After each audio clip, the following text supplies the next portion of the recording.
2021 সালে বাংলাদেশের সবচেয়ে আলোচিত ঘটনাগুলোর একটি ছিল হেফাজতে ইসলামের নেতা মামুনুল হক এবং তার দ্বিতীয় স্ত্রী ঝর্ণাকে ঘিরে সেই রিসোর্ট কাণ্ড। সেই ঘটনার পর শুরু হয়েছিল তুমুল বিতর্ক, আলোচনা আর সমালোচনা। সম্প্রতিও সংসদে এ নিয়ে নানান আলোচনা সমালোচনা হয়। স্পিকার মেজর হাফিজউদ্দিন বীর বিক্রম বলেন, মামুনুল হক বিষয়টি পরিষ্কার করতে পারেননি। তার বক্তব্যের প্রেক্ষিতে দীর্ঘ কয়েক বছর পর এবার নিজেই তাদের সম্পর্কের শুরু থেকে শেষ পর্যন্ত বিস্তারিত ব্যাখ্যা দিয়েছেন মামুনুল হক। কিন্তু প্রশ্ন হল, যদি তাদের বিয়ে সত্যি হয়ে থাকে তাহলে 6 বছর সংসার টিকেও শেষ পর্যন্ত বিচ্ছেদ কেন হলো? আজকের ভিডিওতে আমরা জানব সেই পুরো গল্প। মামুনুল হকের সাম্প্রতিক বক্তব্য অনুযায়ী ঝর্ণার প্রকৃত নাম জান্নাত আরা। তিনি এর আগে মামুনুল হকের ঘনিষ্ঠ সহকর্মী হাফেজ শহীদুল ইসলামের স্ত্রী ছিলেন। তাদের সংসারে 2 সন্তানও রয়েছে। মামুনুল হকের দাবি, স্বামী স্ত্রীর মধ্যে বনিবনা না হওয়ায় জান্নাত আরা এবং তার প্রথম স্বামী পারস্পরিক সম্মতিতে বিচ্ছেদের সিদ্ধান্ত নেন। এরপর এক পর্যায়ে জান্নাত আরা নিজ থেকেই মামুনুল হকের সঙ্গে যোগাযোগ করেন এবং সহযোগিতা চান। মামুনুল হক বলেন, তখন তিনি স্পষ্ট করে জানিয়ে দিয়েছিলেন যে তার আগে থেকেই পরিবার রয়েছে। ইসলামে একাধিক স্ত্রীর ক্ষেত্রে যে সমতা রক্ষা করতে হয়, তিনি সেই দায়িত্ব পুরোপুরি পালন করতে পারবেন না। তার দাবি অনুযায়ী সবকিছু জানার পরও জান্নাত আরা বিয়েতে সম্মতি দেন। এরপর শরীয়ত অনুযায়ী তাদের বিয়ে সম্পন্ন হয়। বিয়ের পর তিনি জান্নাত আরাকে ঢাকার একটি নুরানি কোর্সে ভর্তি করান। পরে তিনি সেলাইসহ বিভিন্ন প্রশিক্ষণও নেন।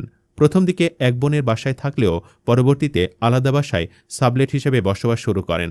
মামুনুল হকের ভাষ্য অনুযায়ী তিনি প্রয়োজন মতো তার সঙ্গে দেখা করতেন এবং দায়িত্ব পালন করতেন। তবে সবচেয়ে বেশি বিতর্ক তৈরি হয়েছিল বিয়েটি গোপন রাখার বিষয়টি নিয়ে। এ বিষয়ে মামুনুল হক বলেন, উপমহাদেশে দ্বিতীয় বিয়ে সাধারণত অনেক জটিল একটি বিষয়। বেশিরভাগ মানুষই প্রথম পরিবারে অস্থিরতা এড়ানোর জন্য কিছু সময় বিষয়টি গোপন রাখেন। তিনি আরও দাবি করেন, রাষ্ট্রীয় আইনের বিভিন্ন জটিলতার কারণেও আনুষ্ঠানিক কাবিননামা করা হয়নি। তবে তার ঘনিষ্ঠ কয়েকজন ব্যক্তি এই বিয়ের বিষয়টি জানতেন। 2021 সালের সেই বহুল আলোচিত রিসোর্ট ঘটনার পর পরিস্থিতি পুরোপুরি বদলে যায়। সেই সময় বিভিন্ন গণমাধ্যমে তাদের সম্পর্ক নিয়ে নানা ধরনের প্রতিবেদন প্রকাশিত হয়।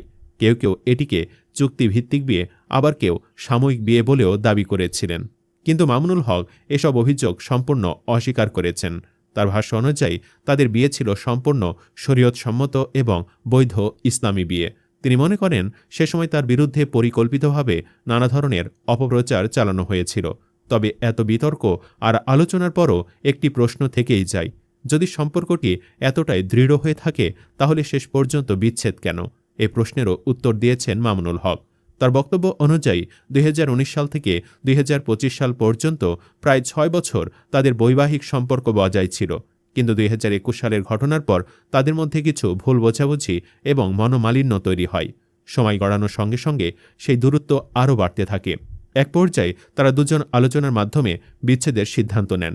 মামুনুল হকের দাবি, 2025 সালের মার্চ মাসে আনুষ্ঠানিকভাবে তাদের বিচ্ছেদ সম্পন্ন হয়।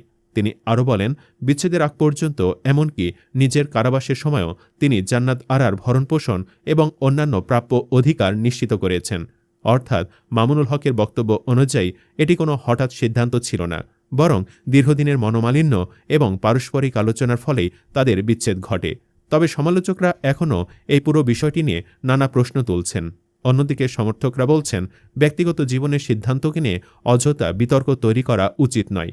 সব মিলিয়ে একসময়ের সবচেয়ে আলোচিত সেই সম্পর্কের সমাপ্তি ঘটেছে 6 বছর পর। এখন প্রশ্ন হলো, আপনি কি মনে করেন? মামুনুল হকের ব্যাখ্যা কি এই বিতর্কের অবসান ঘটাতে পারবে, নাকি এখনও অনেক প্রশ্নের উত্তর বাকি রয়েছে? আপনার মতামত কমেন্টে লিখে জানান। ধন্যবাদ।